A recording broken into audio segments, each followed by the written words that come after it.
Welcome to Wisdom Time. All right, so the blessed month of Ramadan is here, and it's this incredible time of spiritual potential. But I think a lot of us feel this. We wonder how we can go beyond just not eating and drinking to really make it count. So that's the big question, right? How do we really make this month spiritually productive and just overflowing with blessings?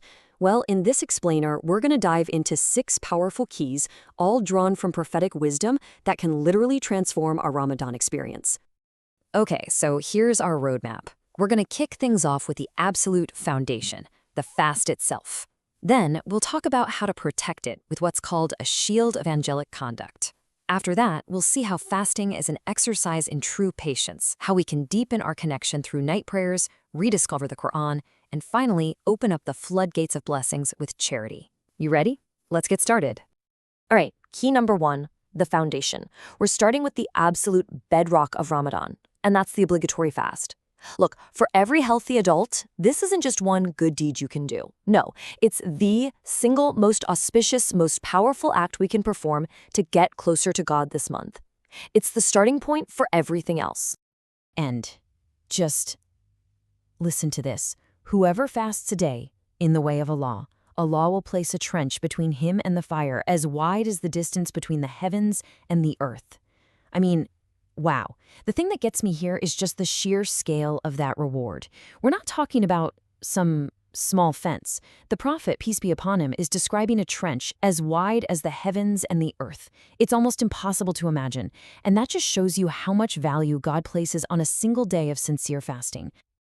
Okay, so that huge reward, that leads us perfectly into our second key, because earning something that immense isn't just about what we stop doing, eating and drinking.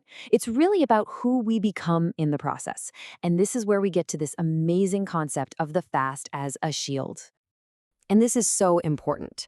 Fasting is way more than just avoiding food. It's a time to completely transform our conduct, to become, well, almost angelic in how we act and beautiful in our patience. It's this total inside and out kind of change. And check this out. This hadith shows you exactly how it works in real life. Fasting is a shield. If someone speaks inappropriately to him, let him say, "I am fasting." See? The fast becomes this protective barrier. When someone tries to provoke you, you don't bite. You don't get angry. Instead, you just use that simple, powerful reminder, "I am fasting." That's your shield. It protects your fast and it protects your peace. This really puts it all into perspective, doesn't it?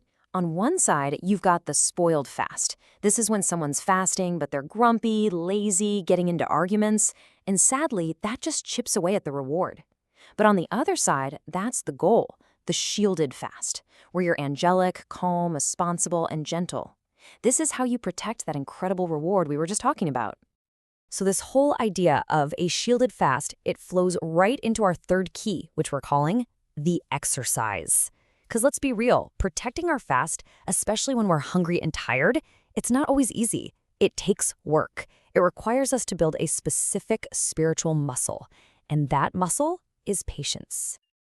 And let's just be honest here. Fasting is a struggle, right? Especially those first few days. Our bodies are complaining, our minds are a bit foggy. But here's the secret. That struggle is the point. The very essence of getting through it, of overcoming that difficulty moment by moment, is patience. Ramadan is basically our annual spiritual gym for building this absolutely crucial muscle. Okay, so how do we actually do this? How do we practice patience? Well, first, we just have to acknowledge it's gonna be tough. That's okay. The key is to then make a conscious decision not to use fasting as an excuse. A hall pass for being cranky or slacking off at work. The real goal is to stay calm, stay hardworking, and fulfill all our duties just like any other day. That's how the exercise really pays off and builds real spiritual strength. Hey, and just a quick pause here. If you're finding these keys helpful for unlocking your Ramadan, it would mean a lot if you could help us out. Don't forget to subscribe to our channel, like our video, and turn on the notification bell. That way you won't miss out on the rest of our explainers on this journey together. All right. So we've worked on building up our patience. Now let's use that focus for key number 4, the connection.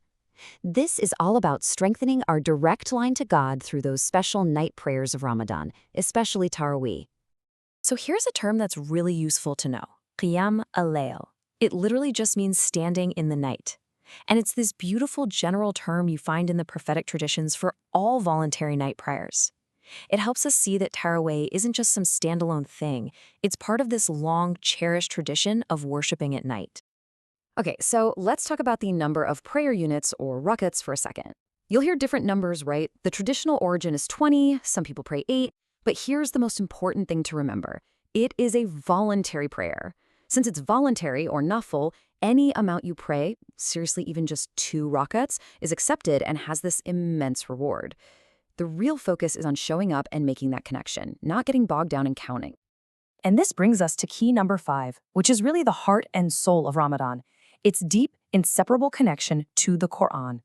This month is without a doubt the ultimate opportunity for us to hit the reset button on our relationship with the divine revelation. So why this month in particular? Why the huge focus on the Quran right now? Well, for starters, Ramadan is the month the Quran was first revealed. It's basically its anniversary, which is amazing. Plus, it was the personal practice, the sunnah, of the Prophet himself. He would review the entire Quran with the angel Gabriel every single Ramadan. And for so many of us with crazy busy lives, this month is just a golden opportunity to carve out time for the Quran that we might not have the rest of the year. All right, we're at our final key, key number 6, and this one is all about opening up the floodgates of generosity. After all that work on ourselves internally, fasting, patience, prayer, we turn that goodness outward. Ramadan is, hands down, the prime time for abundant, flowing charity. And I absolutely love this description from the sources. It says that in Ramadan, the Prophet's generosity was like rain-bearing clouds. Think about that. It wasn't just that he was generous. It was like a force of nature, unstoppable, widespread, bringing life and benefit to everyone it touched. And he would ramp this up specifically during Ramadan. What a beautiful, incredible standard for us to aim for. So, there you have it, the whole package. 6 steps to a truly blessed Ramadan. You've got the foundational fast, you protect it with angelic conduct, you use the struggle to exercise your patience, you connect with God through night prayers, you dive deep into the Quran, and you let the blessings overflow through abundant charity. See how each key just builds on the one before? It's a complete spiritual program. So, as we wrap up this explainer, the real question isn't for me, it's for you. All 6 of these keys are on the table, right here, right now, available to every single one of us. So take a moment and think, which key will you use to unlock your blessings this Ramadan? Thanks so much for joining us.